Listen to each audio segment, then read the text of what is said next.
أعوذ بالله السميع العليم من الشيطان الرجيم بسم الله الرحمن الرحيم السلام عليكم ورحمة الله وبركاته الحمد لله رب العالمين والصلاة والسلام على أشرف الأنبياء والمرسلين سيدنا ومولانا محمد وعلى آله وصحبه أجمعين سبحانك لا علم لنا إلا ما علمتنا إنك أنت العليم الحكيم ولا حول ولا قوة إلا بالله العلي العظيم اللهم صل على سيدنا محمد وعلى آله وصحبه ومن تبعهم بإحسان إلى يوم الدين أما بعد.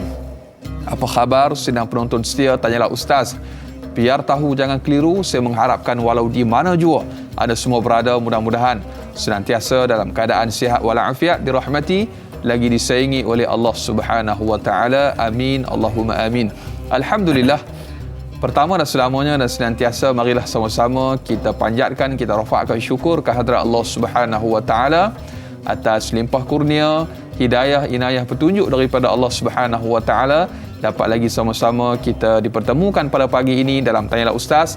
Biar tahu jangan keliru bagi edisi pada hari ini 4 Januari 2022 bersamaan dengan 1 Jamadil Akhir 1443 Hijri, siaran hari Selasa pada hari ini.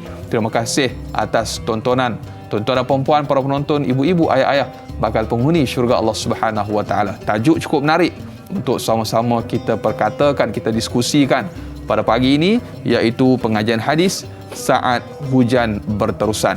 Saudara sedang penonton, sebagaimana biasa kita bawakan ke studio pada pagi ini tetamu undangan kita, bintang ilmuwan kita yang berbahagia, Datuk Ustaz Muhammad Kazim Ilyas. Assalamualaikum Datuk. Waalaikumsalam warahmatullahi wabarakatuh. Apa khabar kita? Baik, alhamdulillah. Alhamdulillah, ceria seperti selalu, alhamdulillah. Dan saat-saat hujan ni Datuk. Ya. Insya-Allah tabarakallah, musim hujan. Sejuk Sejuk. Sejuk, cuaca pun kita tak tahu berapa darjah Celsius pada ketika ini. Ya. Dan kita mengharapkan mungkin saudara kita yang menonton dalam keadaan diuji oleh Allah Subhanahu wa taala, mudah-mudahan diberikan kekuatan dan juga diberikan semangat dan juga teruskan kehidupan kita dalam keadaan redha dengan segala ketentuan daripada Allah Subhanahu wa taala, insya-Allah. Dan tajuk yang cukup luar biasa saat hujan berterusan pada pagi ini. Dan kepada anda para penonton yang ingin mengajukan sebarang persoalan ataupun kemusykilan, terus hubungi kami menerusi talian 1800 88 1677. Dan juga paling mudah anda boleh terus sahaja hantarkan soalan anda menerusi laman rasmi Facebook. Di ruangan komen Facebook, Tanyalah Ustaz TV3. Dan bagi anda yang menonton menerusi FB Live, jangan lupa untuk tekan butang kongsi. Bantu sama-sama kita sebar luaskan. Mudah-mudahan bermanfaat, insya-Allah. Dan bagi anda juga yang menonton, kita war-warkan, kita bersiaran serentak menerusi TV3 dan TV9. Dan di TV9 kita lanjutkan 30 minit siaran tambahan sehingga jam 8.30 pagi. Jadi terus dia menonton sehingga ke hujung rancangan, insya-Allah. Dan yang bagi Datuk, untuk mukadimah topik kita pada pagi ini, pengajian hadis saat hujan berterusan. Saya serahkan. Faitafadhal mashkur. Assalamualaikum warahmatullahi wabarakatuh. Bismillahirrahmanirrahim. Alhamdulillahirabbil alamin wassalatu wassalamu ala Rasulillah wa ala alihi wa ashabihi ajma'in. Terima kasih Dai Anas, terima kasih pada semua penonton. Tajuk yang kita baca ataupun yang kita akan bincang insya-Allah pada pagi ini cukup bagus tuan-tuan. Ya, tajuk dia tentang hujan. Saat hujan yang berterusan ni. Sebenarnya tuan-tuan, hujan adalah satu benda yang penting dalam kehidupan manusia. Ya. Allah Ta'ala menyebut tentang hujan ini lebih kurang 55 kali Allah Ta'ala sebut dalam Al-Quran betapa pentingnya hujan. Kalau tak begitu diulang dan disebutkan dengan pelbagai jenis nama. Hujan ini Allah Ta'ala sebut dengan pelbagai nama. Ada yang Allah Ta'ala sebut al-ma', turunnya air. Ada yang Allah Ta'ala sebut perkataan hujan ini midrara, yang mencurah-curah. Kemudian Allah Ta'ala juga menyebutkan wabilun, seperti dalam surah Al-Baqarah, wabilun fatarakahu solda. Allah panggil hujan ni wabilun. Ada juga yang Allah gelarkan hujan ini dengan ghaish. Ya, ada juga yang disebutkan kepada kita al-muzni. Jadi macam-macam bentuk hujan dan jenis-jenis hujan. Dan kita sebenarnya kena belajar tentang hujan. Dan kita kena ingat juga bahawa hujan adalah tanda dan bukti kekuasaan Allah yang kadang-kadang manusia tidak perasan Manusia membiarkan saja hujan turun begitu saja. Tanpa dia ambil manfaat, tanpa dia ambil peluang bagaimana boleh dapat manfaat daripada hujan. Dan lebih malang lagi Anas, ada orang yang benci hujan. Allahu na'udzubillah. Dia tak suka dengan hujan. Bila datang je hujan lebat je mendung ya, ni nak banjir pula dia hujan. Allah. Kadang-kadang yang berniaga pun tak suka hujan. Asyik aku berniaga hujan, asyik hujan aku berniaga. Dia marah pula pada hujan. Allah. Tambah orang nak kenduri kahwin. Betul. Masa inilah kau nak hujan pun, semalam kering panas, aku nak menikah, hari inilah kau dah hujan. Dia marah pada hujan. Jangan. Jadi insya-Allah kita perbincangan kita pada pagi ini insya-Allah mudah-mudahan ada manfaat untuk kita bersama. Amin insya-Allah. Subhanallah, satu mukadimah yang cukup luar biasa. Ada orang suka hujan, ada orang tak suka hujan, tetapi semuanya wa tu'minu bil qadri khairihi wasyarih. Kita beriman kepada segala ketentuan daripada Allah, sama ada baik ataupun sebaliknya. Dan bagi Datuk, kita dah pun ada soalan yang pertama menerusi sahabat Facebook kita pada pagi ini, Hana Wanci. Assalamualaikum warahmatullahi wabarakatuh. Waalaikumsalam warahmatullahi. Hujan adalah hikmah dan sangat bermanfaat kepada makhluk dan tumbuh-tumbuhan. Persoalannya, apakah rahsia dan hikmah yang harus diketahui dalam pandangan Islam? Mohon pencerahan Ustaz. Terima kasih. Biar tahu, jangan keliru. Terima kasih pada Cik Hana ke Puan Hana. Allah Ta'ala berfirman dalam Al-Quran, afara'aitumul ma'a allazi tashrabun a antum azzaltumuh minal muzni am nahnul munzilun. Cuba kamu tengok air yang kamu minum. Kamukah yang menurunkannya atau aku yang menurunkannya? Allah. Dan bagaimana pula kalau air itu aku jadikan kamu masin, ujar aja. Kalau masin, macam mana kamu boleh nak minum? Subhanallah. Tang situ saja kita tahu dah hikmah Allah Ta'ala jadikan air hujan. Dengan air itulah kita boleh minum dan jadi air sungai, boleh jadi air mata air, disimpan, diserap dalam bumi, boleh disimpan dalam tasik, dalam empangan, dalam apa. Bayangkan kalau air itu jadi masin, tak hanya kenyang-kenyang kita, tak hilang dahaga kita. Dengan sebab air itu Allah Ta'ala turunkan kepada kita suatu nikmat. Binatang pun suka, tumbuh-tumbuhan pun suka. Malah tumbuh-tumbuhan yang mati pun boleh hidup dengan keadaan hujan yang turun. Air sungai yang keruh, yang macam-macam lah ni, bila turun saja hujan, dia bawa segala selut, dia bawa segala kayu-kayan, segala kekotoran tempat lain. Ikan dalam sungai pun seronok. Allah. Begitu juga dengan daun. Daun pun jadi gembira. Pokok-pokok jadi gembira. Makanan dia dapat, minuman dia dapat. Malah dia boleh bernafas dengan selesa sebab daun-daunnya telah dibersihkan. Dan manusia pun jadi semangat dengan sebab hujan ni. Sebab tu bila hujan turun, berapa hari tak hujan, tiba-tiba hujan turun, manusia rasa apa? Manusia rasa semangat. Allah. Dia rasa seronok, dia rasa kegembiraan bahawa hujan telah pun turun kepada dia.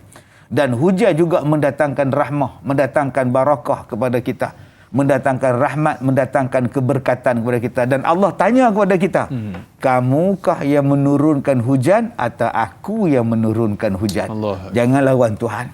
Cukup Tuhan tak bagi kita hujan sebulan, menong kita. Allah. Yang petani menong, tengok padi makin mengering, tak ada hujan, macam mana ni? Yang meniaga tanam sayur tak jadi apa? Yang dahaga, yang panas, susahnya. Tetapi dengan sebab hujan itu Allah Ta'ala turunkan dengan rahmah, dengan penuh kasih sayang, dengan rahmatnya, semut di sebalik daun pun tak mati. Allah. Itu rahmat. Ya. Bayangkan hujan. Kita selalu duk sebut, awan nanti kata aku kandung air, sampai tempat sejuk aku pun cair. Allah Ta'ala sebut awan itu dikandung, mengandungi air. Kenapa tak jatuh sekaligus? Padahal berat tu. Betul. Bila nak jatuh, dia jatuh perlahan-lahan. Siap ada tanda lagi. Betul. Dan bila dia jatuh, atas cermin kereta kita tak pecah, bumbung pun tak pecah. Ya. Kepala kita pun tak pecah. Semut bila hujan, dia melari, nyorok balik daun. Semut pun tak mati. Nampak tak tuan-tuan? Itu rahmat Tuhan. Bayang kalau hujan turun besar penumbuk. Allah Akbar. Kerah pula tu. Kerah pula tu, dah benjol kepala, dah mati tuan-tuan. Allah Akbar. Ya, kereta ni rasa tak ada cermin. Astagfirullah. Ya, apa bentuk cermin yang nak buat tuan-tuan? Begitulah hikmah Allah Ta'ala jadikan hujan untuk kita. Ya, insya-Allah tabarakallah, mudah-mudahan terjawab persoalan sahabat kita yang bertanya. Dan masya-Allah banyak soalan pada pagi ini, kita terus raikan bagi Datuk soalan yang berikutnya menerusi sahabat Facebook kita Al Syai yang bertanya, Assalamualaikum warahmatullahi wabarakatuh. Waalaikumsalam warahmatullahi. Apakah amalan-amalan sunnah yang diajarkan oleh baginda Nabi sallallahu alaihi wasallam apabila hujan sedang turun. Mohon dikongsikan. Terima kasih, biar tahu yang keliru dan semoga mungkin sedikit petua orang dulu tu. Mungkin ada yang bermanfaat boleh kita amalkan pada hari ini. Ya, kita kena ingat bahawa hujan ini macam-macam bentuk. Ya. Malah ada yang mendatangkan kegembiraan. Rasulullah SAW bila hujan saja mutirna bifadlillah wa rahmati. Nabi doa. Ini adalah satu rahmah daripada Allah, adalah kurniaan daripada Allah. Sebab tu bila kita hujan, bersyukur. Alhamdulillah, hujan. Kena sebut macam tu. Jangan sebut, hujan lah pula. Tak sempat nak kering baju mak tu. Dia marah. Allah. Sebut dulu, Alhamdulillah. Kalau kita rasa kita tak nak pada hujan, hak lain nak pada hujan lagi ni. Yang kedua, Rasulullah SAW dia juga mendoakan kalau hujan tu dengan hujannya lebat, nanti kita akan bacalah doa ni. Rasulullah minta supaya hujan tadi diturunkan di tempat lain. Misalnya di gunung, di pokok-pokok, di lembah dan sebagainya. Itu satu doa. Bila kita kaji doa tu, Rasulullah minta supaya hujan yang lebat yang boleh mendatangkan banjir dan sebagainya pindah ke tempat lain. Ya, ke tempat yang gunung, pokok, bukit bukau, lembah dan sebagainya. Baru kita tahu, bila buat kajian rupanya pokok-pokok ini akarnya menyerap air dengan begitu banyak. Di antara benda yang boleh mengelakkan kita daripada banjir, daripada kerosakan tanah dan sebagainya ialah pokok. Ya. Pokok itu, sebatang pokok tu saja boleh menyerap berapa ribu liter air. Pokok yang besar tu. Ya. Bukan saja-saja Allah Ta'ala jadikan pokok balak tu. Akarnya mencengkam ke dalam tanah. Dia menjadikan tanah, struktur tanah tu jadi kuat. Dan bagaimana akar tu boleh hidup? Dengan menyerap air yang begitu banyak. Maknanya, ekosistem yang Allah Ta'ala jadikan kepada kita di dunia ni memang elok dah. Yeah. Turun hujan, ada tanah, ada pokok, ada akar. Dia menghasilkan. Kemudian timbul jadi sungai. Bila jadi sungai, datang awan sedut balik air sungai, dikandungnya dan dibawa ke tempat yang nak dia hujankan. Ini ekosistem yang berlaku dengan begitu baik yang Allah Ta'ala ciptakan kepada kita. Yang ketiganya, boleh merasai air hujan, malah boleh mandi. Ya. Boleh mandi. Allah Ta'ala sebut dalam Al-Quran, liyutahhirakum bih. Hujan ni turun untuk membersihkan kamu. Ya, Rasulullah juga bila Rasulullah turun hujan ini, Rasulullah buka baju dia, perkenalkan badan dia kepada badan Nabi SAW. Menunjukkan bahawa ada kebaikan pada hujan itu. Dan bila ditanya kepada Rasulullah, kenapa buat macam ni? Yeah. Sebab kata Rasulullah, hujan ini adalah satu benda makhluk yang baru Allah Ta'ala ciptakan. Maksudnya apa? Hujan sedang turun tu, makhluk Allah yang baru Allah buat. Hujan yang sedang turun. Maknanya, Rasulullah letakkan pada badan dia, kenakan pada badan dia. Jadi kalau ada orang kata, itulah kena demam, kena hujan tu demam lah tu. Janganlah cakap macam itu. Yeah. Takkan Allah nak menurunkan penyakit pada rahmat. Rahmat Allah, takkan Allah Ta'ala nak turunkan penyakit. Tuan-tuan, dia mengubat penyakit. Ya, liyutahhirakum bih wa yuzhiban ankum rijza syaitan wa liyarbita ala qulubikum wa yusabbita bihil aqdam. Yeah. Ada benda ini yang disebut oleh Allah dalam Quran. Jadi tuan-tuan ambil manfaat ni. Liyutahhirakum bih, supaya kamu bersih dengan dia. Wa yudhiba ankum rijza syaitan, dia menghilangkan gangguan syaitan. Wa liyarbita ala qulubikum, supaya menetapkan hati-hati kamu. Wa yusabbita bihil aqdam, dan meneguhkan kedudukan kamu. Jadi begitu hebat sekali hujan, maka adalah yang perlu diperbuat bila saat datangnya hujan kepada kita. Wallahu a'lam. Allahu akbar. Boleh meniup hujan tu ni antara petua orang dulu harus lah. Boleh. Persoalannya tu bila? Nanti insya-Allah kita akan kupas selepas ini. Bila adakah turis mandi ataupun kena tunggu sekejap dan sebagainya, mungkin ada panduan yang akan dikongsikan oleh Lembaga Datuk. Terus setia menonton Tanyalah Ustaz, biar tahu jangan keliru, kembali bergabung selepas ini.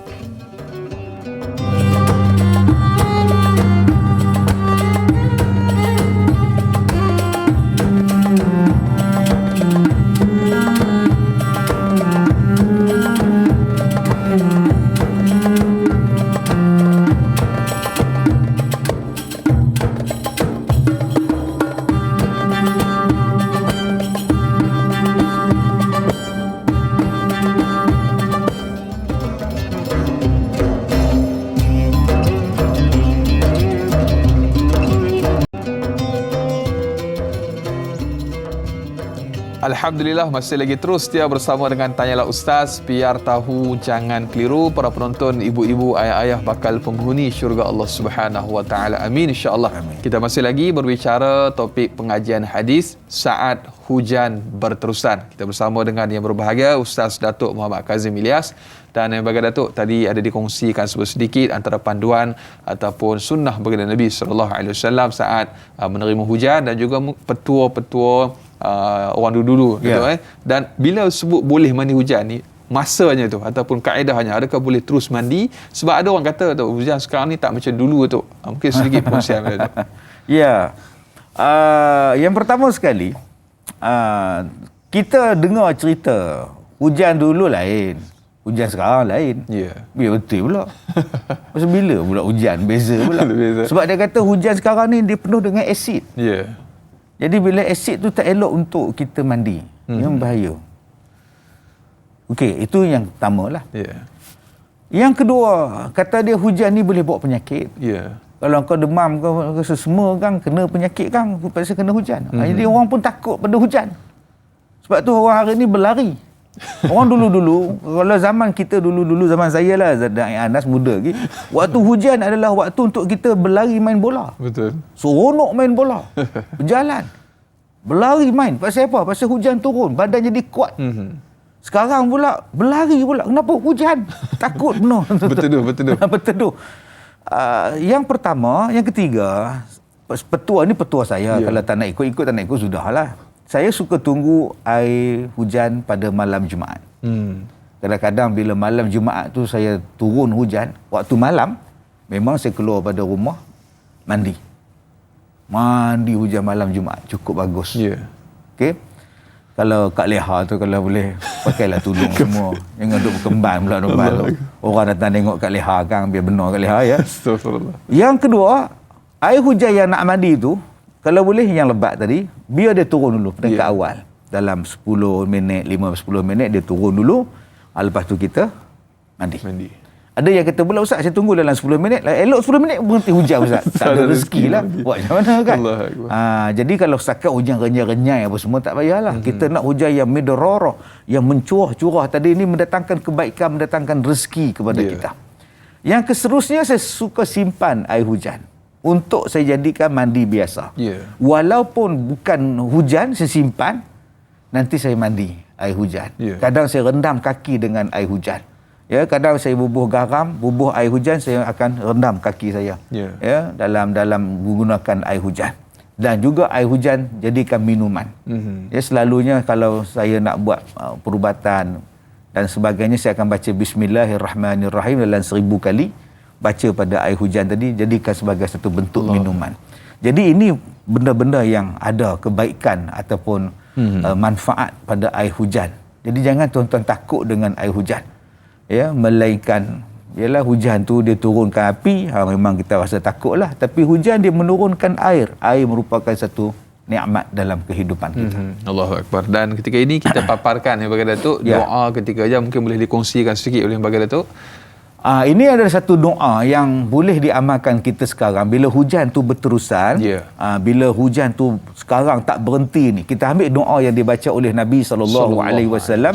Nabi berdoa, Allahumma hawalaina wala alaina. Amin. Allahumma alal akmami wazirabi wal butuni al audiyah wa manabit syajar. Amin. Ya Allah, kami bermohon padamu ya Allah, mudah-mudahan hujan ini hanya mengelilingi kami. Amin Allah. Dan bukannya menimpa ke atas kami. Amin Allah. Ya Allah, alihkanlah ia ke atas tempat-tempat yang tinggi, gunung ganang dan bukit bukau. Amin Allah. Perut-perut lembah. Amin Allah. Dan tempat tumbuhnya pokok-pokok. Amin Allah. Inilah satu bentuk doa yang diajar oleh Nabi SAW bila datang hujan yang tak berhenti. Ya, macam misalnya baru ni 2-3 hari hujan mencurah-curah. Jadi kita minta hujan ni Allah Ta'ala alihkan ke tempat yang disebutkan oleh Nabi SAW tadi, ke lembah-lembah, ke banyak pokok, ke gunung ganang, ke bukit bukau. Pergi letak di sana hujan tu. Mudah-mudahan dia tidak menimpa kita, dia hanya mengelilingi kita. Ini kalau hujan yang berterusan. Betul.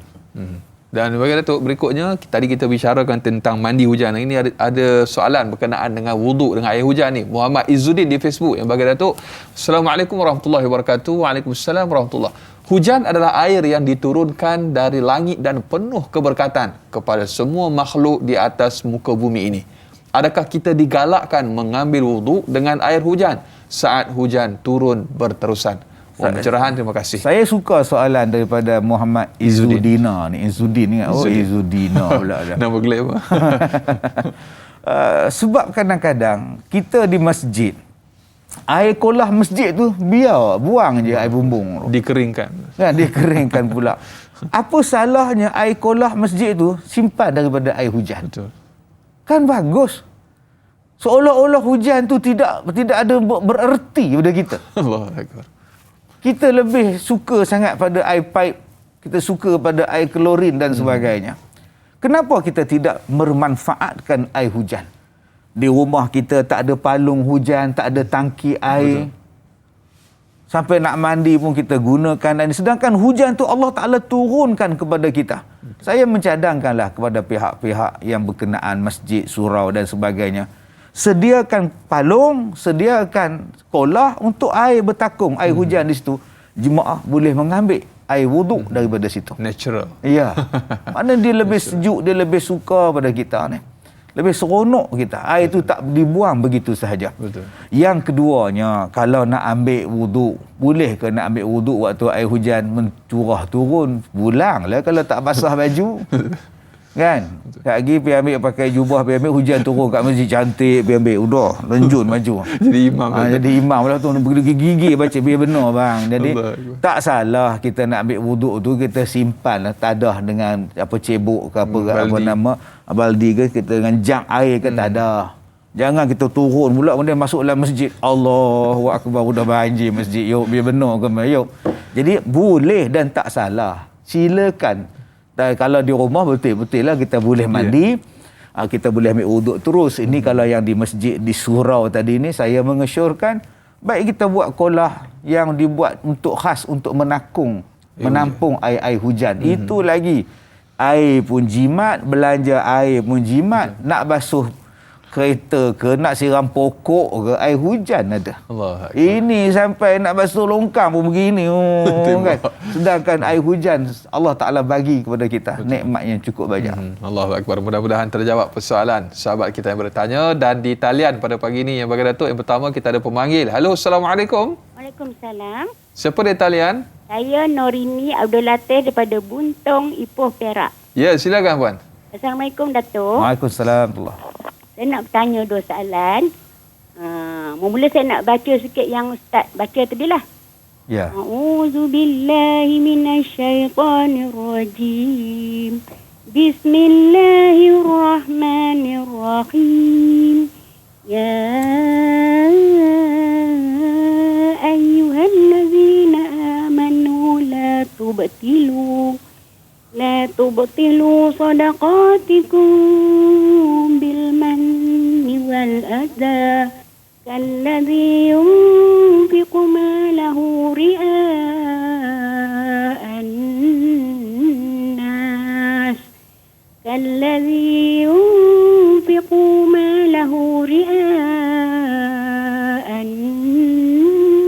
wa la yu'minu billahi wal yawmil akhir. فمثله كمثل صفوان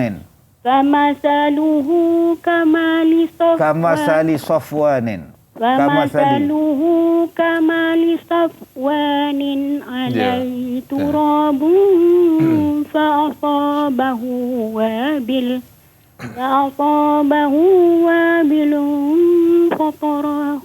فتركه صلدا لا يقدرون على شيء مما كسبوا والله لا يهدي القوم الكافرين.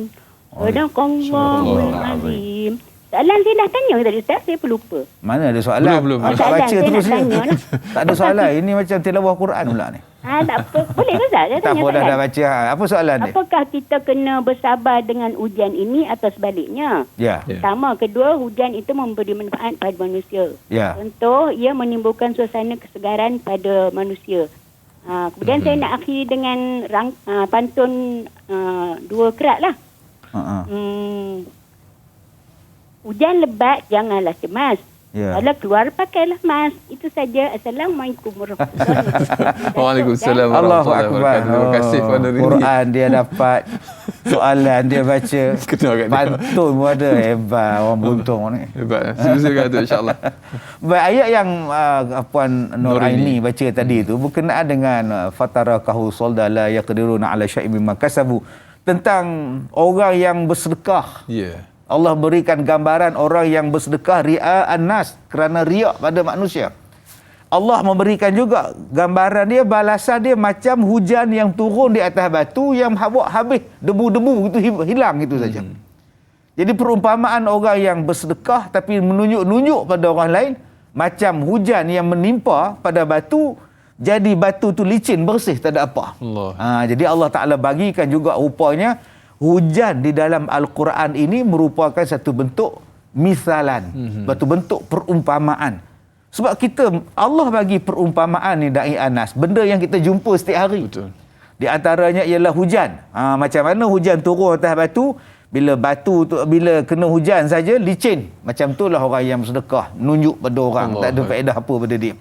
Kemudian tentang kehidupan kita dalam dunia, ada orang yang tak suka, macam Puan Nur Aini sebut tadilah. Ada orang tak gembira dengan hujan, yang tak suka dengan hujan. Jangan kita salahkan hujan. Allah Ta'ala turunkan kepada kita hujan itu sebagai rahmat. Kalau kita lihat pada surah Al-Baqarah, yang Puan Nur Aini bacakan tadi juga ada. Seperti orang yang bertanam di tanah tinggi. Orang yang bercucuk tanam di tanah tinggi. Walaupun hujan yang turun kepada dia sedikit, tetapi dia tetap menghasilkan hasil yang berlipat kali ganda. Jadi Allah Ta'ala sebut tentang hujan yang boleh memberikan kesuburan pada pokok, memberikan kesuburan kepada tanam-tanaman.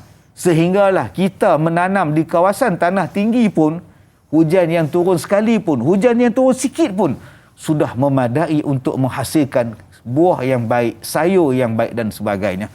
Tapi sayang Da'i Anas, berapa ramai orang yang menguasai pertanian di tanah tinggi. Betul.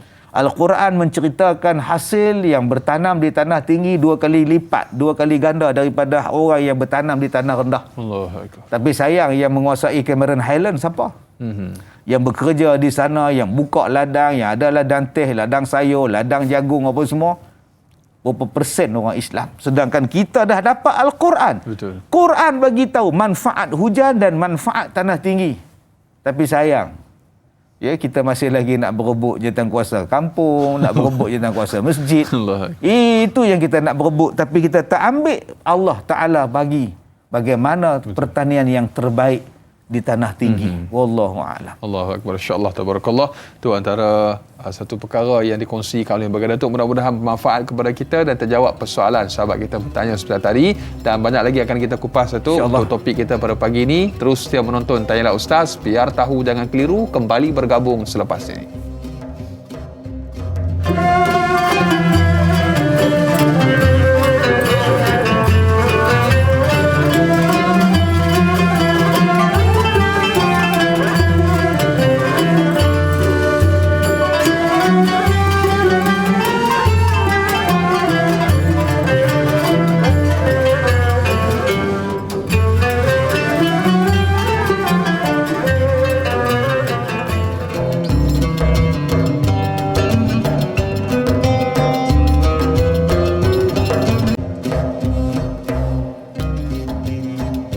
Alhamdulillah, masih lagi terus setia bersama dengan Tanyalah Ustaz. Biar tahu jangan keliru. Di awal tahun 2022 ini kami bawakan kepada anda tajuk yang cukup menarik, pengajian hadis saat hujan berterusan. Untuk edisi pada pagi ini, alhamdulillah kita masih lagi bersama dengan yang berbahagia Ustaz Datuk Muhammad Kazim Ilyas untuk kita sama-sama terus diskusikan, kita bicarakan topik pada pagi ini, saat hujan berterusan.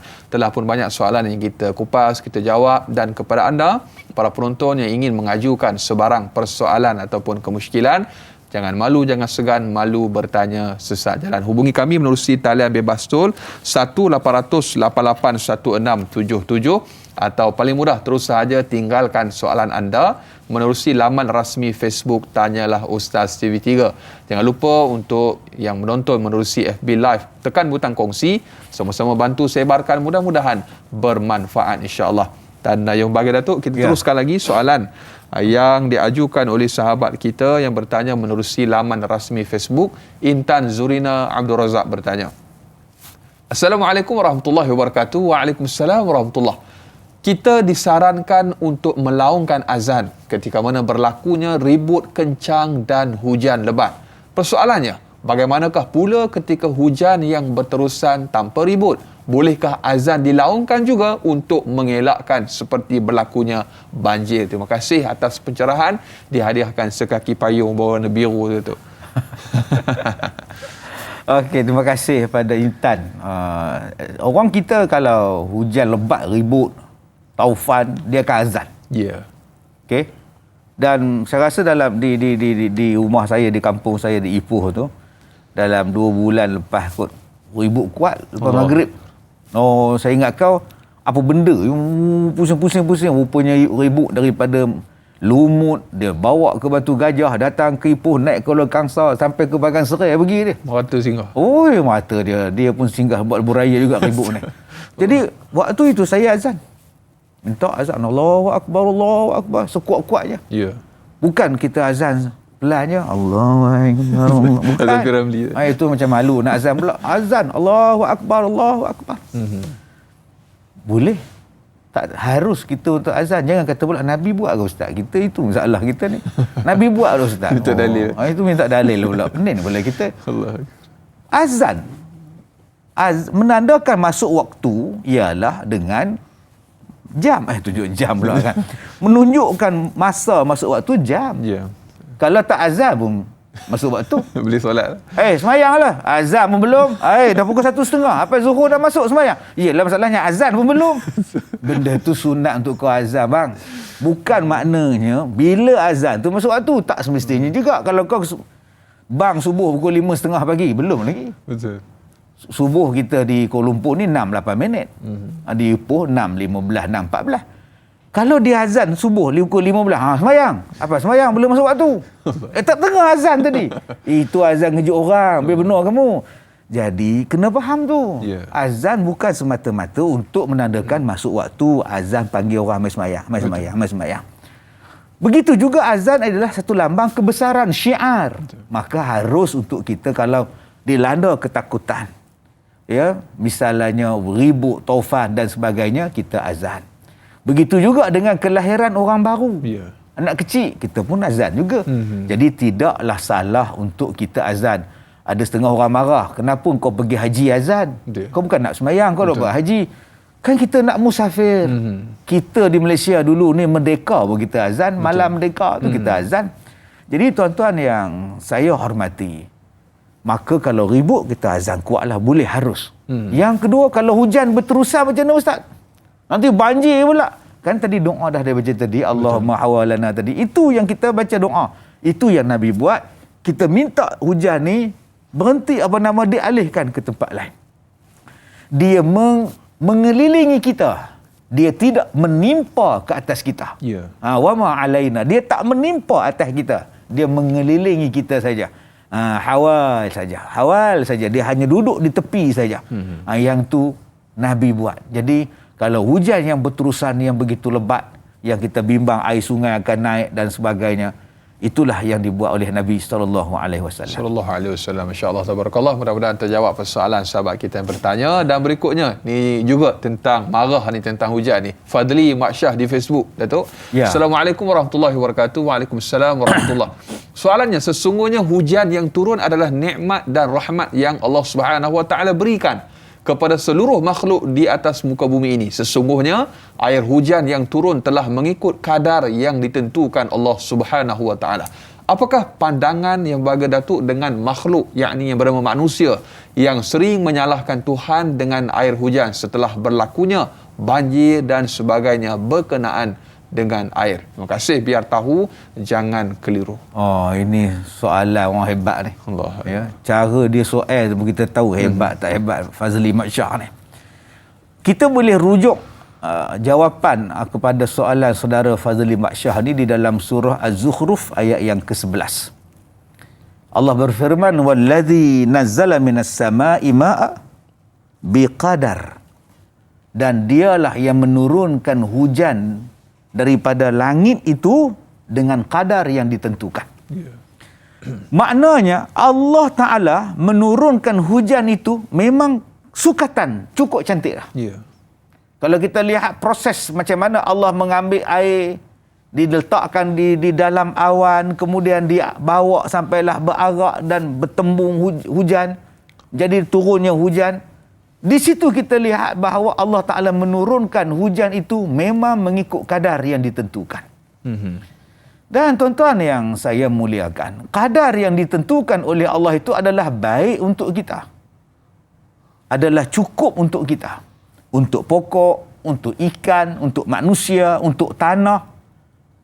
Sebab itu Allah Ta'ala sebut, فَأَنْشَرْنَا بِهِ بَلْدَةً مَيْتًا. Daripada situlah dihidupkan bumi-bumi yang telah mati, yang ketandusan.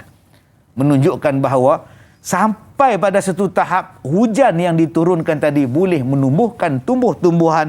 Kadzalika tukhrajun. Begitulah kamu akan dibangkitkan semula di hari kiamat. Tuan-tuan yang saya hormati, dalam kehidupan kita di akhir zaman ni, masalah kita ni Da'i Anas, saya minta maaf lah saya nak cakap. Kita ni seolah-olah kita rasa kita ni hidup lama lagi. Allah Akbar. Kita rasa bahawa dunia kita ni masih panjang lagi. Allah. Sedangkan Allah Ta'ala sebut dalam surah Al-Anbiya ayat 1. Iqtaraba lin-nasi hisabuhum wa hum fi ghaflatin mu'ridun. Allah. Telah sangat hampir, kata Allah. Iqtaraba lin-nas, dah hampir sangat pada manusia. Hari untuk kamu dihisap. Tapi manusia masih leka, masih cuai. Sambung pada ayat tu, ma ya'tihim, sampai habis pada ayat yang kedua tu. Apa yang datang kepada kamu tentang peringatan kepada Allah, kamu buat-buat tak dengar. Saya takut peringatan-peringatan daripada Allah melalui ayat-ayat, maksudnya tanda-tanda kebesaran Allah, manusia buat-buat tak dengar, buat-buat pekak. Ya. Kita kena lihat Allah Maha baik. Allah Maha baik. Bismillahirrahmanirrahim. Allah Maha baik. Ar-Rahman Ar-Rahim. Ada orang kata, ustaz ni apa Allah turunkan banjir ni, habis rumah tenggelam bumbung apa semua ni. Budak-budak matilah apa, orang tua susah lah apa, makan apa semua tak ada ni apa. Tuhan kata, ustaz kata Tuhan baik, apa ni baik? Hai. Ni cara cakap macam orang butara ni, apa ni jadi ni? Allah. Jangan cakap macam tu. Makcik, Allah Maha baik. Ya.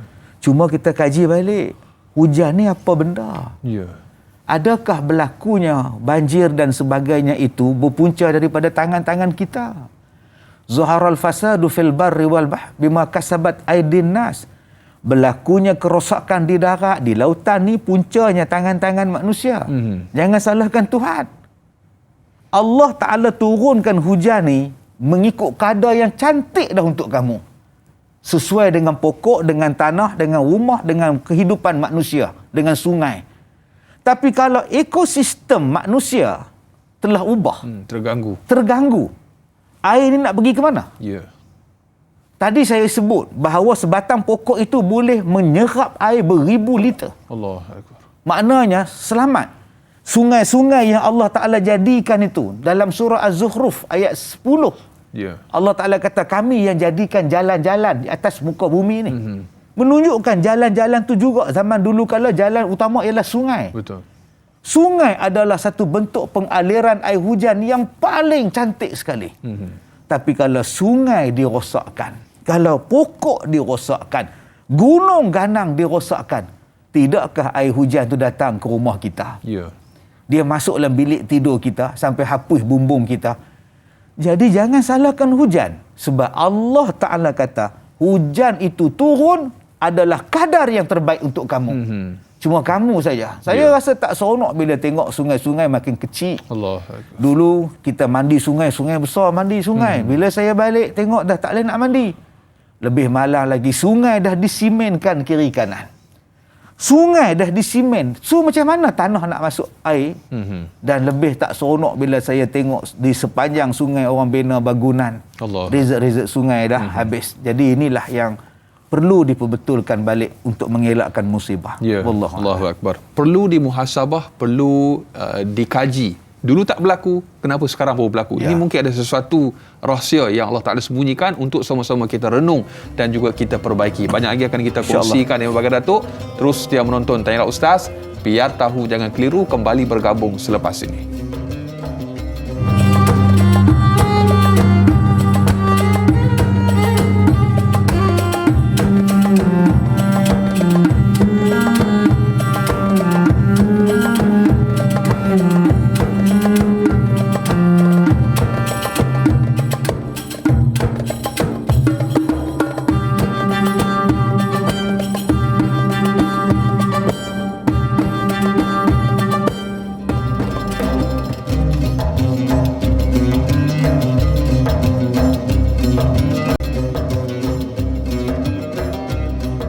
Alhamdulillah, terima kasih dan terima kasih. Kurang lebih sejam kita bersiaran semestinya dalam Tanyalah Ustaz, biar tahu jangan keliru.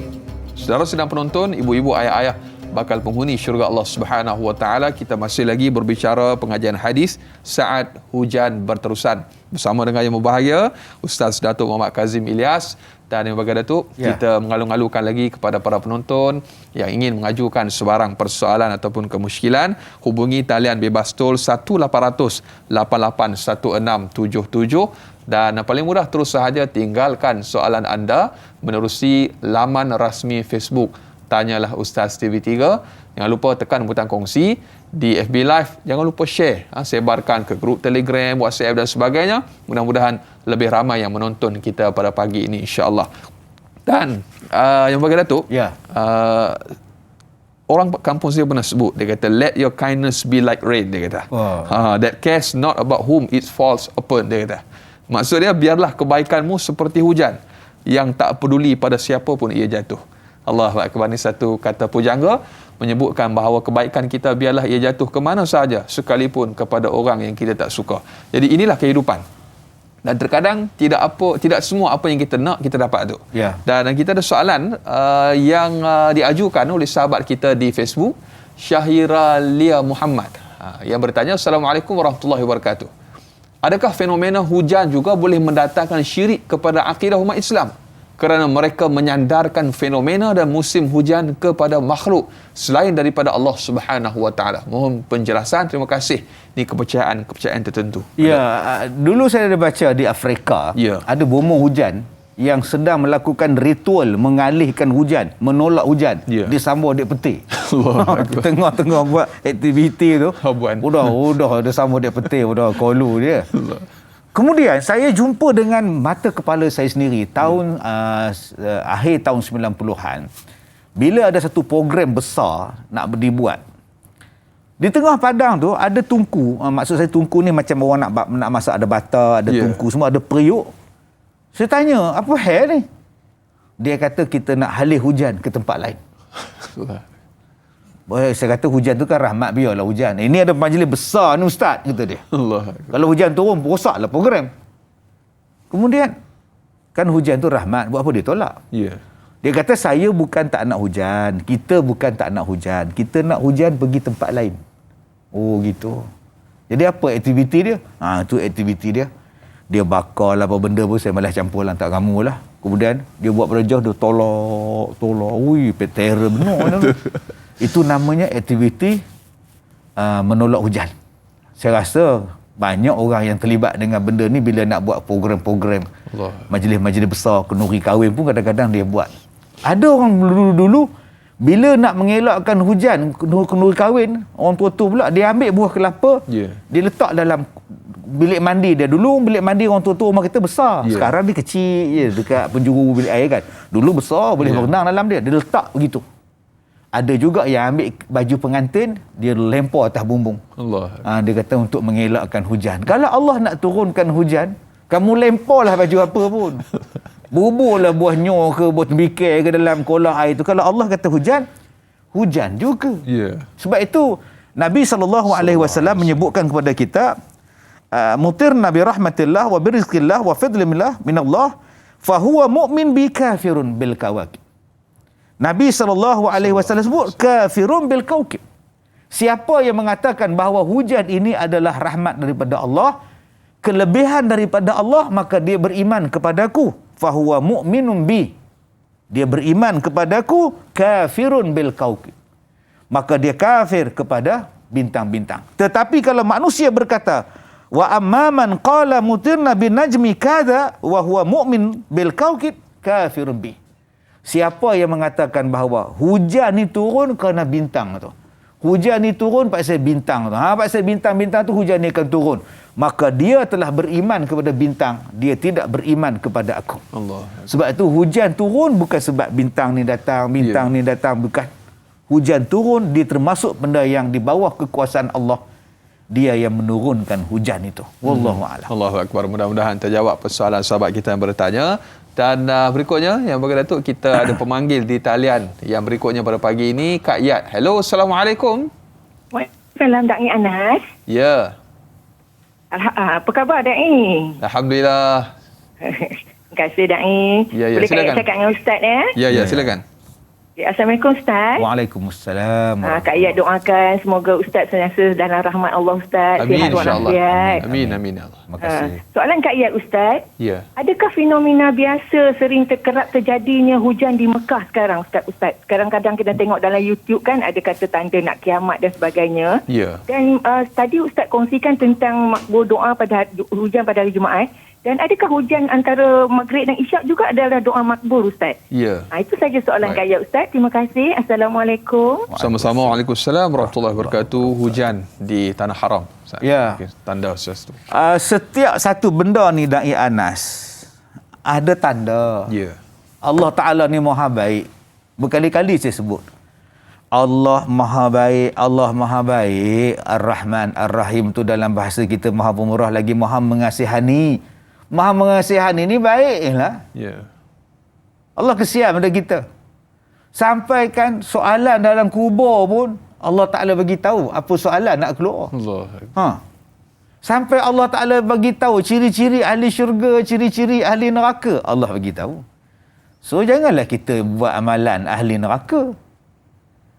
Orang nak bersalin pun Allah bagi tanda. Mana ada orang bersalin tiba-tiba je beranak. Allah. Jalan-jalan kat pasar malam, abang udah keluar budak. Mana ada, tuan. Suami dia tanya, kamu ni tak ada tanda? Tak tahu abang, tiba-tiba keluar. Nampak benar nipu ni, tuan. Bila mengandung ni tak tahu. Jadi orang nak akil balik ada tanda, orang nak tua ada tanda, orang nak kahwin pun ada tanda, semua ada tanda. Termasuklah tanda kiamat. Betul.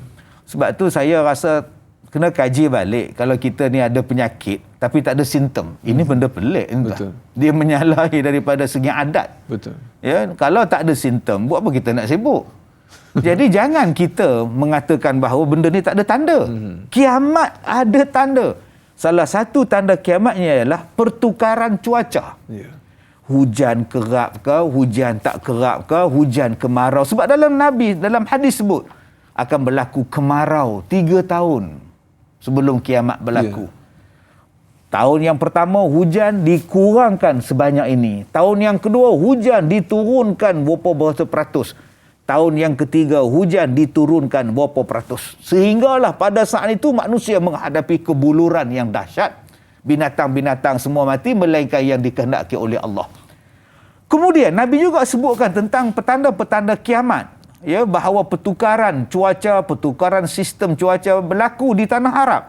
Apabila pokok-pokok sudah hijau, mewarnai di negara mereka. Apabila pokok-pokok telah pun menjadikan sebagai satu bentuk tanaman biasa. Dan hari ini telah pun direalisasikan. Manusia yang buat. Bahawa pokok-pokok akan tumbuh dengan begitu banyak. Dan hari ini mereka mengimport pokok mengimport tanah, ditukar padang pasir supaya menjadi tumbuh-tumbuhan boleh hidup. Hybrid gitu. Hybrid lagi. Dengan alasan bahawa kami nak mengurangkan kadar kepergantungan makanan kepada negara pengeksport. Kami tak nak import makanan. Kami nak bekalkan makanan untuk rakyat kami sendiri. Kami nak jimatkan kos. Alasannya begitu. Tetapi Nabi sebut kepada kita bahawa petanda-petanda itu telah sampai. Yang kedua, kita lihat tentang misalnya salji. Sekarang ni berlaku salji dan sebagainya. Zaman dulu pun di Taif pun sejuk juga, kan? Di hujan di Madinah pun ada juga berlaku hujan. Di Mekah juga banjir, beberapa kali banjir di Mekah, itu fenomena biasa telah pun berlaku. Tetapi bila berlakunya keadaan-keadaan yang disebutkan oleh Nabi SAW, apa yang disebutkan macam itu? Maknanya itu adalah petanda-petanda kiamat. Sebab itu saya katakan tadi, kita sekarang bila berada pada cuaca yang tak menentu, ekosistem yang telah berubah, secara tak langsung benarlah sadaqah Rasulullah sallallahu alaihi wasallam. Benarlah apa yang disabdakan Nabi itu, bahawa kita telah menuju kepada penghujung. Kena terima hakikat. Jangan duk rasa sangat kita ni nak lama sangat hidup dalam dunia, tak nak cerita bab kiamat, tak nak cerita bab dajjal, tak nak. Jangan cakap macam itu. Sekurang-kurangnya kita belajar, kita bercakap dan terima hakikat bahawa kita nak kiamat kecil, nama dia mati. Ada persediaan. Ya, jadi Allah Ta'ala bagi benda-benda ini sebagai rahmat untuk kita, supaya kita ingat kepada Allah. Inna lillahi wa inna ilaihi raji'un. Jadi Nabi sebut petanda-petanda kiamat itu, sampai Nabi sebut wailul lil Arab, binasalah bagi bangsa mereka. Dan hari ini kita telah lihat sungguh-sungguh, ya, ada kuil yang telah dibina di negara mereka, adanya patung-patung yang kembali dibina, sedangkan benda itu telah dihapuskan oleh Nabi SAW. Semuanya itu telah disebutkan oleh Nabi sebagai petanda-petanda di akhir zaman. Allahu Akbar, insya-Allah, tabarakallah. Dan sebut tentang hujan, terkadang bila tak hujan pula, kita minta pula hujan, dan terkadang tu kita memaksa-maksa pula sehingga kita buat orang kata apa, hujan palsu, viral macam itulah. Jadi mungkin ada terkadang tu menghasilkan impak yang negatif pula. Mungkin sedikit perkongsian. Saya suka lihat dalam konsep, ada satu orang, dia tak ada anak, macam-macam usaha dia buat untuk dapatkan anak. Sampai dia minum air tasik dayang bunting di Langkawi. Yang bunting dayang, dia tak ada juga bunting-bunting. Tasik bunting. Dia paksa juga, Tuhan tak bagi. Nak buat macam mana? Akhirnya dia bela anak angkat. Bila dia bela anak angkat, dia rasa, Ustaz, lepas dia bela tu, anak angkat tu banyak menyusahkan dia. Mencuri sana, buat macam-macam. Ustaz, saya pening. Dia datang jumpa saya, Ustaz, kenapa anak saya macam ini? Saya jawab, Allah Ta'ala bagi pada kita senang, tak ada anak. Tapi akak nak ambil anak dia, akak tanggung pula. Itu sebab dia, hikmah Allah bagi. Bukan saya tak suka akak bela anak angkat, tapi akak kena terima hakikat dia. Itu cabaran dia. Ada. Setiap satu benda yang kita buat akan berlaku benda-benda lain. Dipanggil kesan dia. Ya, kita sebut dalam surah Yasin pun disebut athar. Kesan-kesan yang kita buat tu mesti ada kesan dia. Wa naktubu ma qaddamu wa atharahum. Ada asar-asar yang akan kita buat. Yang kedua, hujan itu sebenarnya banyak benda yang bermanfaat. Mata palsu, jantung hari ni pun orang boleh tukar, jantung binatang pun nak masukkan dalam badan manusia. Banyak benda-benda yang pada peringkat awalnya mendatangkan kebaikan. Dicipta untuk mendatangkan kebaikan. Gigi palsu lah, mata palsu lah, tangan palsu dan sebagainya. Semua palsu belaka. Tetapi lama kelamaan, Da'i Anas, benda ini boleh dimanipulasi oleh musuh-musuh Allah. Manipulate inilah yang akan berlaku. Baik daripada hujan tiruan, dia akan berlaku kepada benda-benda manipulasi. Apa benda yang manipulasinya? Selepas ni. InsyaAllah. Kita rehat dulu. InsyaAllah, tabarakallah. Satu suspense juga, Datuk, bila Datuk sebut manipulasi yang bagaimana. InsyaAllah kita akan kongsikan selepas ini, kerana kita nak tamat di TV3, akan sambung lanjutan 30 minit di TV9. Terus setia menanti jawapannya, terus setia menonton Tanya Ustaz, biar tahu jangan keliru, kembali bergabung di TV9 selepas ini.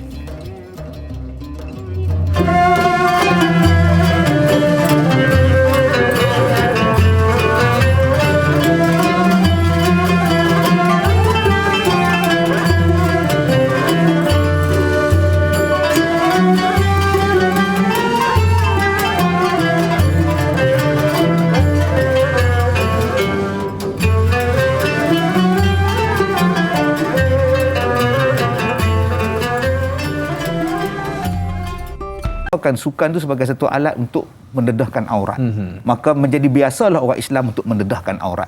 Dalam benda yang kita tak sedar, itu nama dia manipulasi. Begitu juga dengan lagu. Lagu adalah satu bentuk untuk menenangkan jiwa asalnya. Hiburan. Tapi digunakan lagu itu untuk menunjukkan sentimen, untuk mengujar syaitan dan sebagainya. Propaganda. Begitu juga dengan cuaca. Ya, kita kena melihat bahawa faktor cuaca juga asalnya nak buat hujan tiruan supaya hujan boleh turun. Tapi bagaimana kalau dimanipulasikan hujan itu dibuat dalam skala yang besar? Dan dianya dimakbulkan oleh Allah. Dan ada satu makhluk yang Allah Ta'ala sebut bahawa benda tu boleh berlaku. Seperti mana yang disebut oleh Nabi SAW, fayati 'alal qaumi fayad'uhum fayu'minu nabihi. Akan sampai kepada kamu satu kaum yang mana bila mereka menyeru kepada kamu, kamu percaya apa yang dia cakap. Bila dia kata apa pun, kamu angguk kepala tanpa langsung nak bantah. Akan sampai saat macam itu. Walaupun benda itu tak logik pada akal, walaupun benda itu orang kata tak betul, tapi akan orang kata betul. Pasal apa? Sebab disebarkan setiap hari. Yang kedua kata Nabi, wa yastajibuna lahu fayamurus sama fayumtar. Ya, fatumtiru, kata fatumtiru. Dan apabila dia memerintahkan langit supaya menurunkan hujan, maka hujan turun. Jadi dalam hadis ini panjang ni tuan-tuan, disebutkan kepada kita ni, wa yastajibuna lahu fayamurus sama fatumtiru. Bila dia suruh langit menurunkan hujan, hujan turun.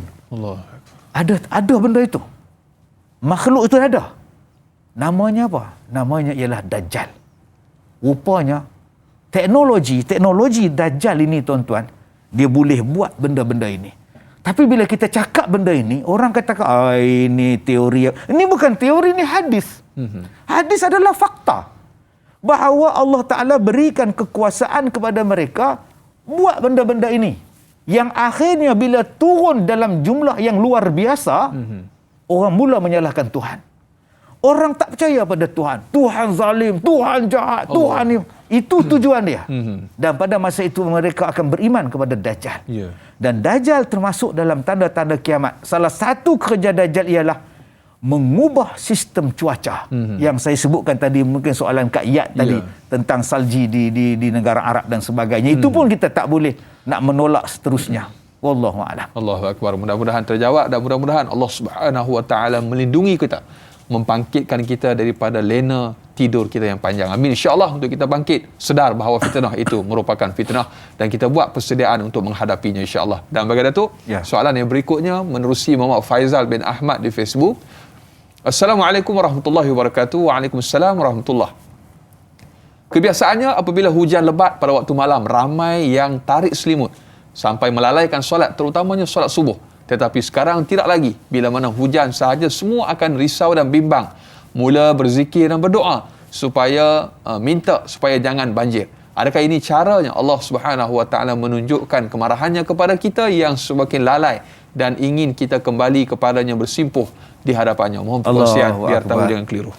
Itu manusia yang melihat dengan pandangan dua lapis. Kadang-kadang kita ni jarang sebut nama Allah, jarang ingat pada Allah, sebab tu Allah bagi sakit. Allahu akbar. Bila kita sakit, perkataan paling banyak sebut Allah. Macam kita sakit, saya ni sakit kaki, nak bergerak pun Allah, nak duduk ni pun Allah. Nampak? Nak nyanda ni pun Allah. Ada orang sebut.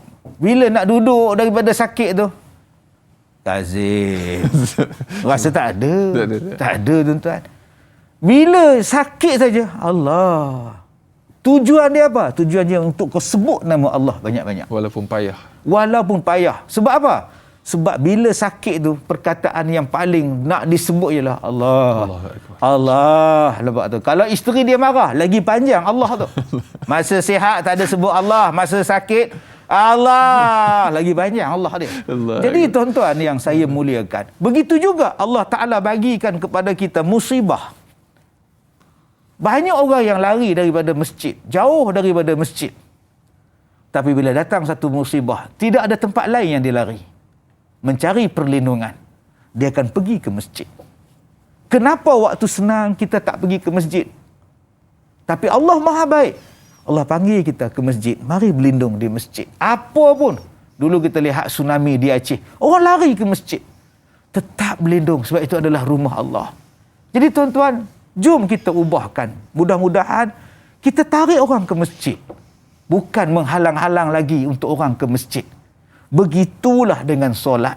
Selama ini, bila hujan turun, ramai orang tarik selimut. Oh, hujan. Ini kalau tarik selimut sedap ni. Ini bahasa kita selalu dengar ni. Hujan, apa lagi? Tarik selimut lah. Sekarang hujan. Abang, cepat. Abang, cepat. Nak angkat itu, nak lapik meja di atas tu, nak simpan, semua dia buat. Dan yang paling banyak orang buat ialah doa lah bang. Hujan lebat ni. Semua orang berkat doa. Semua orang berkat zikir. Ya Allah, ya Allah. Adakah sampai Allah nak mengajar kita untuk kembali kepada Allah dalam keadaan kita ditimpa musibah sahaja? Janganlah sampai tahap macam itu. Jom kita berubah. Sekarang kita berubah. Dan saya suka juga nak nasihatkan kepada semua sahabat-sahabat kita. Janganlah kita bila tengok orang yang diuji. Ujian juga merupakan satu bentuk ujian yang Allah Ta'ala sebut dalam Quran. Ujian Allah Ta'ala sebut dalam ramai orang, ada orang yang ditimpa dengan ujian banjir. Betul. Allah, saya nak sebut sabar pada dia orang, saya tak gamak, tak sampai hati. Sabarlah kau, saya tak sampai hati. Betul. Sebab ujian yang sampai pada mereka itu, ya Allah, bumbung hapus, rumah hilang, menjadi miskin dalam sekelip mata, Allah. Meninggal ahli keluarga. Saya secara peribadi nak sebut sabar tu saya, Allah, aku tak diuji dengan kau, aku sendiri pun tak tentu boleh sabar. Sebab Allah Ta'ala ni uji sungguh pada dia orang. Betul. Tapi rupa-rupanya itulah perkataan yang paling elok disebut, sabarlah. Ada benda lain yang Allah Ta'ala nak bagi pada kita. Ada kebaikan yang Allah Ta'ala nak bagi pada kita. Sebab tu ada orang yang seronok bila dia diuji. Allah sayang pada aku. Berhati-hati orang yang tak kena. Orang yang diuji tadi dah lulus ni, dia sabar lah. Mereka sabar, dah lulus itu. Fabashir sabirin, mereka sabar lah. Kita ni yang kena takut sebenarnya. Aku ni belum diuji lagi. Adakah aku ni sabar? Aku ni belum lagi baik. Sebab tu saya nasihat, janganlah kita tu, ini bala ni, ini bala untuk kau. Sabarlah dulu, buat tenang. Sepatutnya kita tolong, redakan kesusahan mereka, bantu mereka, itu yang terbaik.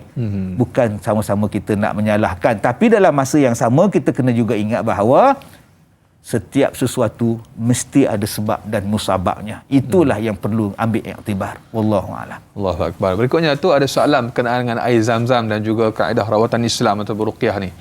Assalamualaikum warahmatullahi wabarakatuh. Assalamualaikum warahmatullahi. Umi Hani yang bertanya, antara peralatan ruqyah baginda Nabi SAW selalunya menggunakan air, terutamanya air Zam-Zam, dan para ulama juga sering menyarankan agar kita menggunakan air Zam-Zam. Seandainya tiada air Zam-Zam, gunalah air hujan. Persoalannya, hujan bagaimana airnya?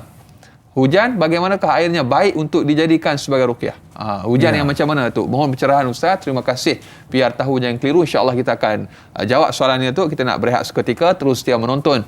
Tanyalah Ustaz, biar tahu jangan keliru, kembali bergabung selepas ini.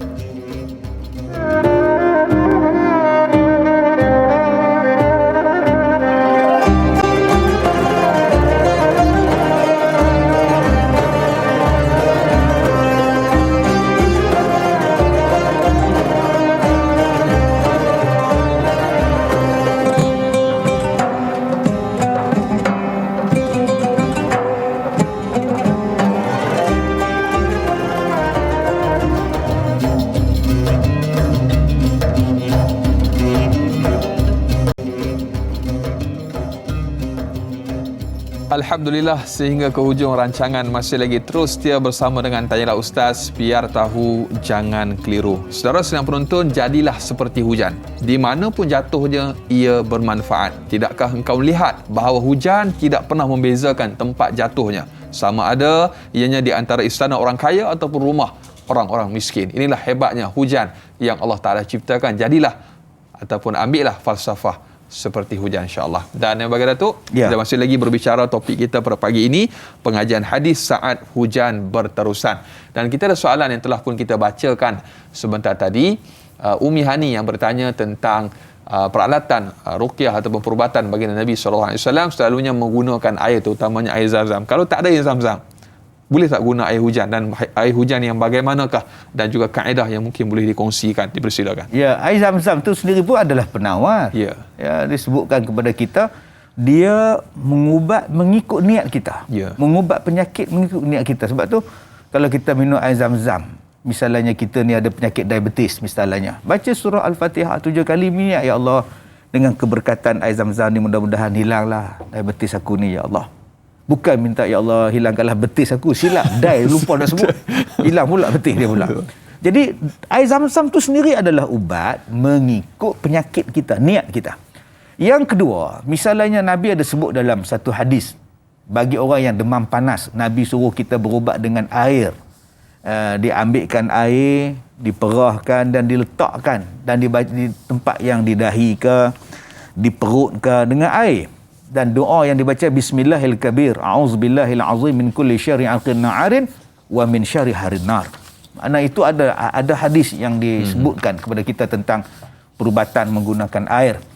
Tentang air hujan ini, kita lihat di dalam Al-Quran, Allah Ta'ala berfirman dalam surah Asy-Syura ayat 28. Allah kata, wa huwal ladzi yunazzilul ghaits mim ba'di ma qanatu wa yanshuru rahmatahu wa huwal waliyul hamid. Dialah yang menurunkan hujan sesudah kamu berputus asa, sesudah mereka berputus asa, dan dialah yang menyebarkan rahmatnya. Jadi hujan ini ialah suatu ubat untuk orang yang berputus asa. Dan Allah Ta'ala menurunkan rahmat. Maka tidaklah salah kita berubat dengan air hujan sebagai satu manfaat pada kita. Air hujan yang macam mana? Saya dah katakan tadi, hujan yang lebat. Sebab Allah Ta'ala sebut dalam surah Nuh. Ya, dalam surah Nuh, iaitu keistimewaan midrara. Ada banyak ayat midrara dalam surah Al-An'am, ada midrara. Dalam surah Nuh ayat 10 juga ada perkataan midrara, 10-11 ni ada perkataan midrara. Maknanya hujan yang mencurah-curah. Jadi waktu itu kita ambil, kita simpan. Bukan waktunya renyah-renyah biasa-biasalah. Ya, kita ambil hujan yang mencurah. Ada pula yang kata tak boleh simpan daripada air yang kena bumbung, air hujan. Dia nak tengah-tengah padang. Saya kata kena bumbung pun tak apa kalau bumbung tu bersih. Orang dulu tak bagi ambil kena bumbung tu, macam-macam benda atas tu, taik musang, taik semua di atas tu kau tadah pula. Kemudian minumlah anak ubat ni, padahal musang membuang di atas, udah anak jadi musang pula. Jadi sebab itu orang tua-tua tak bagi. Tapi kalau bumbung tadi bersih, apa masalah? Yang pentingnya ialah bersih. Letak di tengah padang pun boleh, letak di atas pancuran bumbung pun boleh, janji ianya bersih. Wallahu a'lam. Allahu akbar. Mudah-mudahan terjawab persoalan sahabat kita yang bertanya. Dan yang penting bagi Datuk, ambillah ataupun berubatlah dengan mereka-mereka yang diakui kealimannya ataupun kewarakannya, dan juga bersih daripada sifat-sifat ataupun unsur-unsur syirik, khurafat dan sebagainya, Datuk. Ini antara panduan yang mungkin kita boleh kongsikan kepada sahabat-sahabat kita yang mungkin ingin mendapatkan rawatan dan sebagainya. Dan yang bagi Datuk, kita raikan lagi soalan menerusi sahabat kita, Kak Ju Zabidi yang bertanya. Baik, Rasulullah SAW bersabda, bila mana hujan turun sedikit, ia adalah tanda rahmat dan kasih sayang Allah Subhanahu Wa Taala kepada kita, walau di mana pun ianya turun. Tetapi ketika mana ia merosakkan harta benda dan nyawa, ketahuilah Allah Subhanahu Wa Taala sedang murka dan marah. Adakah ketika itu manusia harus kembali kepada Allah dengan beristighfar dan bertaubat? Mohon nasihat daripada yang bahagia Ustaz. Biar tahu, jangan keliru. Ya. Benda ni kita lihat dalam surah Al-A'raf ayat 84. Saya sebutkan di awal mukaddimah kita tadi. Allah Ta'ala sebut hujan ni dari Anas macam-macam. Ya, midrara, ghais, kemudian wabilun. Kemudian ada juga Allah Ta'ala sebut tentang matara. Seperti yang Allah Ta'ala sebut dalam surah Al-A'raf ayat 84, kata Allah, wa amtarna alaihim matara, dan kami hujankan kepada mereka dengan hujan. Ada ulama yang menafsirkan bahawa hujan matara di sini ialah hujan batu. Jadi Allah Ta'ala sebut, fanzur kaifa kana aqibatul mujrimin, dan kamu lihatlah bagaimana kesan pada orang yang melakukan dosa. Maknanya hujan juga dijadikan oleh Allah sebagai satu bentuk pembalasan dosa. Maka wajib pada masa itu kita ambil iktibar. Apa benda yang kita buat yang sekarang ni Allah Ta'ala turunkan kepada kita. Tak boleh kita cakap ini semata-mata bencana alam. Fenomena alam. Jangan sebut ini adalah fenomena. Ini fenomena. Dulu-dulu ada je. Betul. Dulu-dulu pun ada dosa dia juga. Allah turunkan macam ini. Sebab itu, bila Allah turunkan sesuatu bala, jangan kita nak salahkan orang. Jangan kita nak kata ini bencana semata-mata. Ini fenomena semata-mata. Ingatlah ini satu bentuk ajaran peringatan daripada Allah. Kadang-kadang hujan itu adalah rahmat, adalah keberkatan. Tetapi hujan juga merupakan satu bentuk azab, pengajaran apabila kita melakukan sewenang-wenangnya perbuatan mungkar dan kita melakukan kerosakan di atas muka bumi. Allah datangkan dia. Rujuk surah Al-A'raf ayat 84. Allahu Akbar. InsyaAllah. Tabarakallah. Tu antara ujian ataupun perkara yang perlu kita renung dan juga muhasabah apabila kita diuji oleh Allah Subhanahu Wa Taala, maka baliklah kepada Allah Subhanahu Wa Taala. Dan berikutnya yang bagi Datuk, kita kongsikan lagi soalan berkenaan dengan hujan. Kalau dulu saya ingat tu, bila mana kita mani hujan, kalau sampai melampau sangat tu mak kejar dengan rotan. Masya-Allah, tabarakallah. Dan nanti demam dan sebagainya. Ada perkataan-perkataan yang keluar yang menyebabkan biasanya kita didoakanlah anak bertuah dan sebagainya kan sampai maghrib mandi hujan kan. Jadi terkadang ada perkara-perkara yang berkaitan dengan hujan ni adalah satu perkara yang perlu kita renung dan muhasabah. Terkadang kita nak supaya hujan yang datang dalam kehidupan kita itu hujan yang bermanfaat, sebagaimana doa yang diajarkan oleh Nabi SAW. Mungkin ada lagi doa-doa yang lain yang mungkin boleh Datuk kongsikan. Kalau dulu-dulu, waktu saya sekolah dulu, hujan seronok waktu pagi. Sebab tak payah pergi sekolah. Cikgu tak marah tau. Pasal apa? Hujan. Dan tak payah pakai kasut sekolah. Cikgu tanya kenapa tak pakai? Hujan. Cikgu pun tak tanya. Selipar ke sekolah. Itu zaman kita kecil-kecil dulu. Kalau sebut hujan je, tak payah pergi sekolah. Banyak seronoknya hujan. Jadi dalam surah Nuh, Allah Ta'ala sebut tentang hujan itu akan turun mencurah-curah rezeki yang banyak, harta yang banyak. Surah Nuh ayat 10 itu tuan-tuan, cukup hebat. Saya tak nak cakap tentang doa apa-apa semua ni. Saya nak cakap satu aja. Beristighfarlah. Mohonlah ampun kepada Allah. Allah Ta'ala akan memenuhi hajat kita. Allah Ta'ala akan menurunkan kebaikan kepada kita. Allah akan kurniakan anak-anak yang baik kepada kita. Allah Ta'ala akan rezekikan kita dengan rezeki yang baik. Itulah yang kita kena buat. Mohonlah keampunan kepada Allah. Minta semua orang bertaubat. Perbetulkan mana yang tak betul. Betulkan mana yang tak betul tadi. Taubat kepada Allah. Allah turunkan daripada hujan yang berupa azab, diturunkan rahmat kepada kita. Jadi kesimpulan untuk soalan ni, gunakanlah ayat 10 surah Nuh. Bertaubatlah kepada Allah. Istighfarlah banyak-banyak. Ya, kalau boleh kita war-warkan istighfar, taubat, semayang taubat. Setiap hari kita war-warkan di media-media. Insya-Allah buat kempen lagi. Jom kita buat semayang taubat ramai-ramai, istighfar, tutup segala kejahatan, insya-Allah. Allah turunkan hujan rahmat pada kita. Kita buat taubat perdana tu. Biasa dulu setelah buat perdana kita buat taubat perdana. Jadi taubat bukan setakat semayang saja kan. Bukan semayang. Maknanya kita stop dulu. Kita stop semua perbuatan-perbuatan. Reset. Itu nama reset tu. Bukan kita reset benda lain. Reset benda maksiat. Tutup benda-benda maksiat supaya jangan ada pintu-pintu dan lubang-lubang maksiat. Sebab kita ada api, kita ada air, kita ada tanah, kita ada angin. Ini semuanya adalah kekuasaan Allah, ciptaan makhluk Allah. Didatangkan rahmat, air, tanah, angin, api. Dengan api kita boleh masak, boleh panaskan badan kita. Dengan tanah kita boleh bercucuk tanam, kita boleh mendatangkan makanan, berumah. Dengan air kita boleh hidup. Dengan api, dengan angin kita boleh dapat udara. Tapi jangan lupa, tidaklah selama-lamanya benda ini jadi rahmat. Angin kalau Allah tukar, jadi padang jarak, padang terkukar.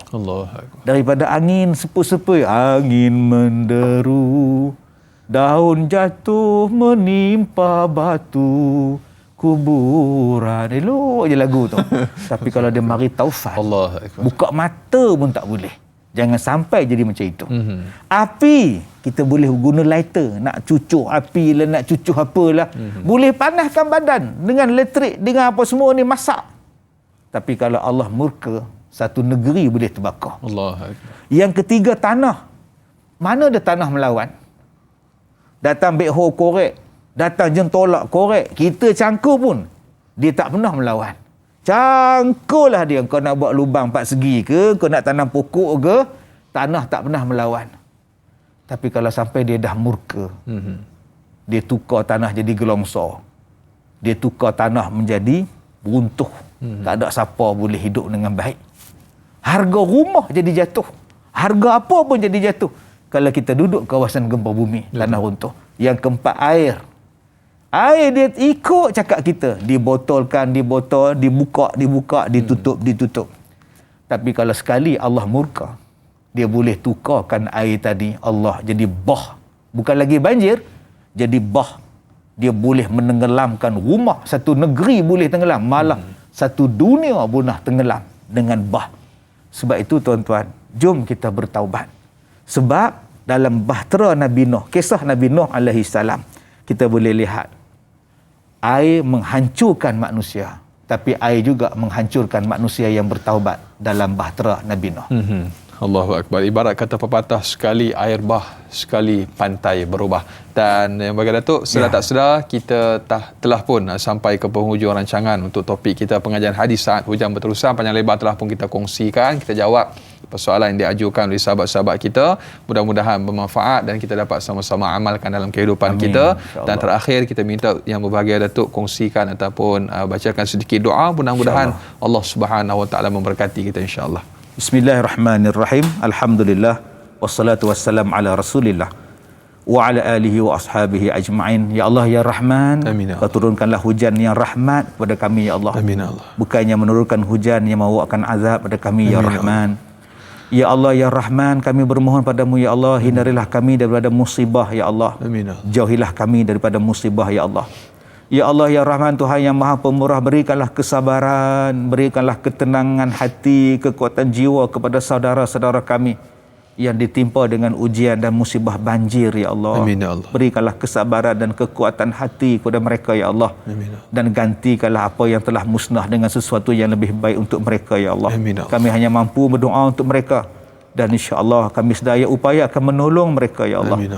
Ya Allah ya Rahman, berikanlah kekuatan dan kesabaran dan kecekalan kepada semua yang membantu mangsa-mangsa banjir, daripada pihak kerajaan, agensi kerajaan dan NGO dan sukarelawan. Amin. Yang tanpa mengira penat dan lelah membantu mereka dan seluruh rakyat Malaysia yang membantu wang ringgit, harta benda untuk dihadiah dan disedekahkan kepada mereka ya Allah. Amin. Mudah-mudahan kerjasama inilah mendatangkan kebaikan kepada kami kembali ya Allah. Amin. Rabbana atina fid dunya hasanah wa fil akhirati hasanah wa qina adzabannar. Wa sallallahu ala Muhammad wa ala alihi wa ashabihi ajma'in.